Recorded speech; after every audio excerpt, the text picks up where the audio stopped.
Hello YouTube, this is Dakota from Bowtied Media, and today we've got a brand new installment of This Week in EDM, where we go over songs that came out this week in EDM, just over 30 songs, and it is a full dapper week. 3 weeks in a row now, I think that is, with a song in every category, so there was a lot of good stuff this week, I will say, a lot of really, really good stuff, so let's hop into it.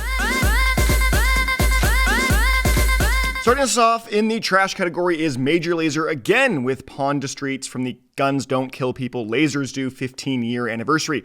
And yeah, this one just should have stayed in the vault. Maybe there was a time in history for this minimalistic trap, almost jungle sound, but that time is definitely not 2024. The mixing is atrocious, the melody is obnoxious, and the song just doesn't have anything interesting by any aspect of it. Then we're moving into the bad category with Alan Walker featuring Gudrun with Avalon. This has a bit of a Do You Hear What I Hear kind of Christmas melody to it.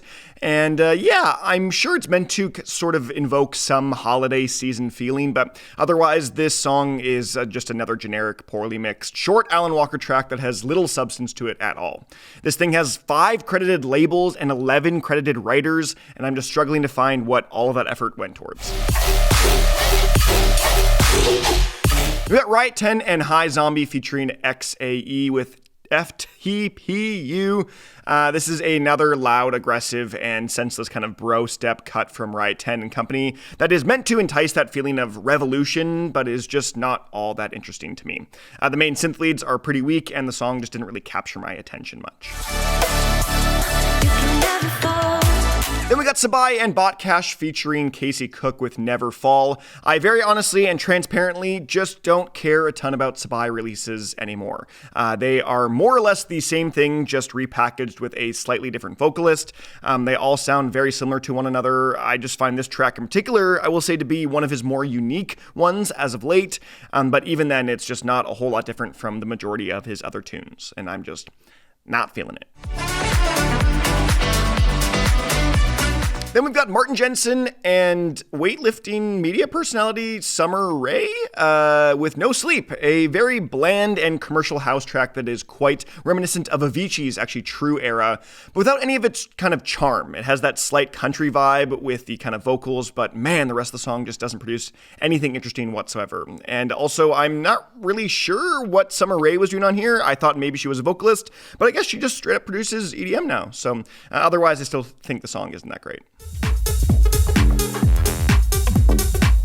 But then we're moving into the meh category with Matroda and INDECK with Down from the new Late Night Talks EP. This is a fine bass house cut from this newest EP that feels like a touch underdeveloped, I'll say, in most of the areas, but definitely is a song that has its time and space in a club setting for sure. Then we've got the Bloody Beetroots, Nate No Face, and Teddy Killerz with This Is Blood. I actually really like the production and style of this track, but the mixing just absolutely nuked any enjoyment I had from it. The bass line is completely absent, while that kind of main melody drowns out a majority of the more kind of standardized drum and bass instrumentation. Then we got Nostalgix with Show Me Love. Nostalgix also is now hopping onto that techno craze of 2024 for yet another techno track from the EDM ecosystem that just isn't all that different from the rest of the pack. She's got some great production elements and mixing, but the main kind of crux is that main lead melody and how intentionally similar it is to the flurry of other techno songs from 2024.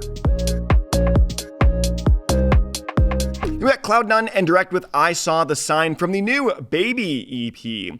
Probably the most underwhelming track of the EP to me, as the kind of main melody already feels like a repackaged track from these two artists already in CloudNone Direct, and with this also being the shortest track in the EP by a whole minute, landing at just over 2 minutes, I just didn't really care for this one a ton comparatively to the rest of the EP, which I did very much really enjoy. And pretty much right away, we're hopping into the good category because, like I said, this was a fantastic week. We've got Marshmello and FAANGS with Lights On from the new The Roots EP.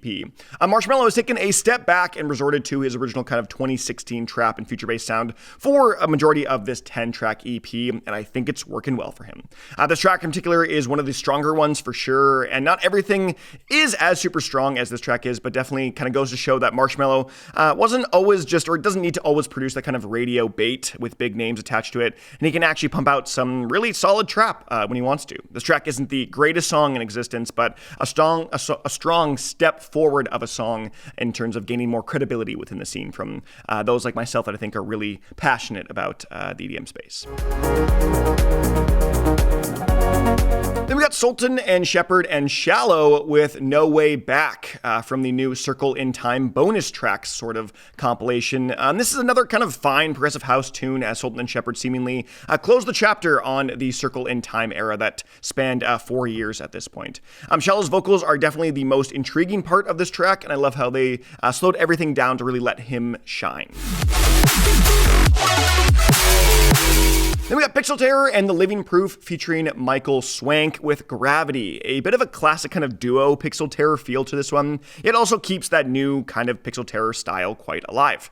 I enjoyed the track quite a bit, but I did feel a touch samey within the overarching dubstep space. I didn't care too much for the vocals and the kind of verse sections, and the drops were great, just not that mind-blowing.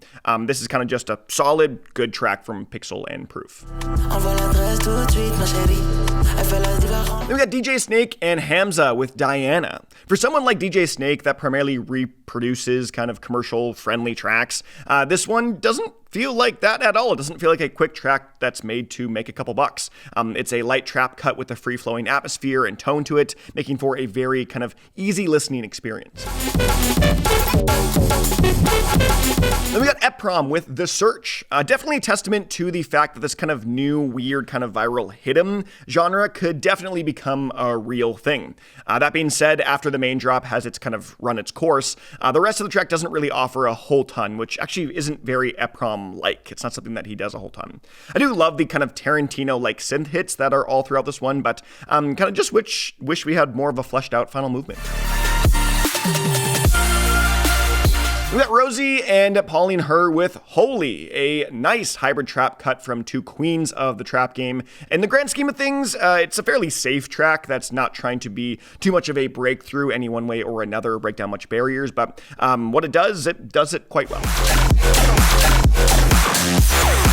We got Seven Lions and Company with Foul Tarnished, a big festival dubstep track with a kind of fantasy atmosphere and a big crashing production to back the whole thing up. I think this is some of Seven Lions and Company's kind of best explosive dubstep I've heard in quite some time from these two, and the vocals told a tasteful story without overdoing it, and the production kind of made that tone worked really well hand in hand with the whole thing.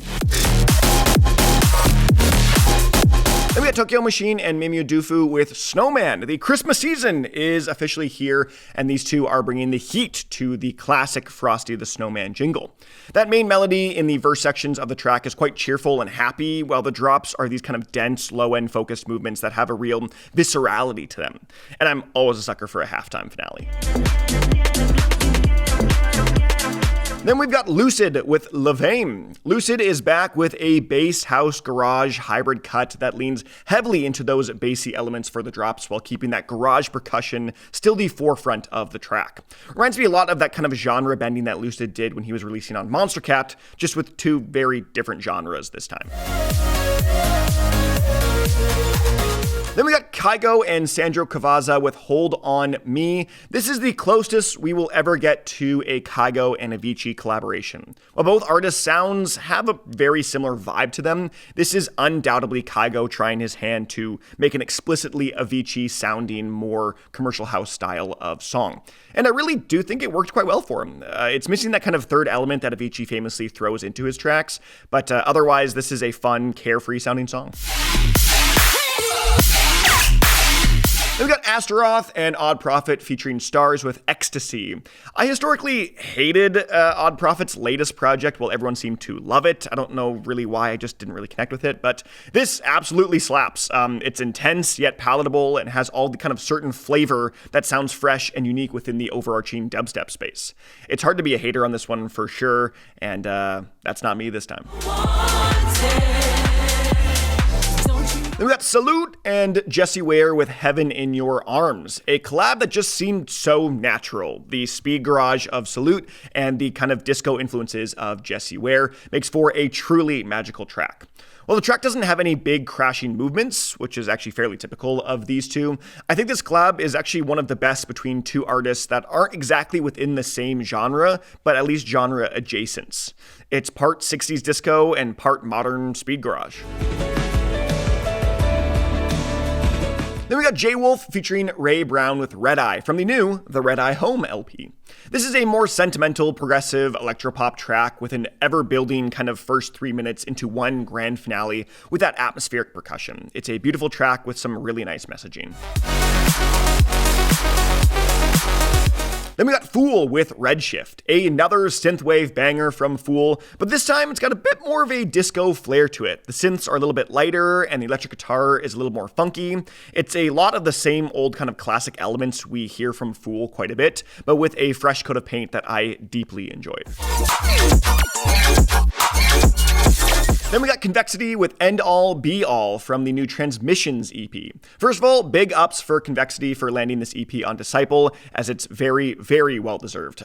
This track is truly one of the most unique ones I've heard this year, as it balances the kind of heavily synthesized rhythm core and a kind of vaporwave vocoder vocal performance, even throwing in some keyboard soloing right in the middle. Convexity was cooking on this track, and he deserves all the recognition for it. Then we got Zeds Dead with Sweet Memories, a beautiful new Zeds Dead tune that kind of transports you to a time of serenity and calmness as you're sort of indoors seeking shelter from a rainstorm looking out the window. In very Zeds Dead fashion, it is inherently a dubstep song, but one that leans heavily into other elements like garage and trap. It's a style in particular that reminds me a lot of the early days of Zeds Dead, and I was really enjoying it. We got Hex Cougar with Still in Love. If I had to identify kind of one artist as the torchbearer for a genre, this time being hybrid trap, I think it ought to be Hex Cougar. It's almost like every single release he puts out is pure gold. This is another banger with bright vocals and a stunning mixdown. If trap is your jam, you'll need to be pumping this in your veins right now. Then we got Coven with In the Echo. It's honestly funny to me how much I'm used to Katie's vocals being the forefront of their drum and bass tracks, but hearing one of her taking a bit more of a backseat was actually a pretty welcome surprise. The production is some of the cleanest D&B I think the duo have put out in a while, and Katie's more kind of whispered vocal performance adds to the tone of sort of uncertainty that this track portrays. Then we got Party Favor, Wheaton, and Katie Tiz with Body, a new hybrid trap cut with heavy bass house influences. This song has just a certain charm to it that plays that charm in also two very different ways. The first and final movements of this track are these dense, bass-focused, club-ready sounds, while the bridge is a more slowed-down, standardized trap style. Then we got Death Pact with Gatekeeper. I don't care so much for the vocal sample used, and I find it honestly a bit too much of a kind of bass music cliche, but damn, those drops do more than enough to make up for it. This is potentially Death Pact's greatest song ever. The distorted synth lead is nasty, while that heavily compressed bassline packs its own punch. The whole thing just works. One of the strongest abrasive heavy dubstep songs I think of the year. Then we're moving into the standout category with Starseed and Odeya with Dawn, another masterclass of melodic dubstep from Starseed. This might genuinely be one of the best songs of theirs. I did appreciate the kind of inverse psytrance drop where they led with the psytrance movement and ended with that crushing dubstep. It's a flip that kind of feels so obvious yet seldomly executed, and the first that I can consciously remember hearing. The mixing is fantastic. The individual production elements all have their own place and don't overpower one another. Just a masterclass. And finally, my number one track of the week is Fabian Mazur with I Wanna Rock, a modern trap sound with as many old school rap elements as a song can possibly have. This is both a love letter to gangster rap and both a fantastic single outright. This is a song that speaks to me for sure, as it melds together my love of hip hop and EDM, and if that's you, you will surely love this one as well. But that's been This Week in EDM. Let me know what you guys think of any and all songs in the comment section below. I'd love to hear your thoughts and opinions. But other than that, I'm Dakota from Bowtied Media, and I'll see you guys in another video.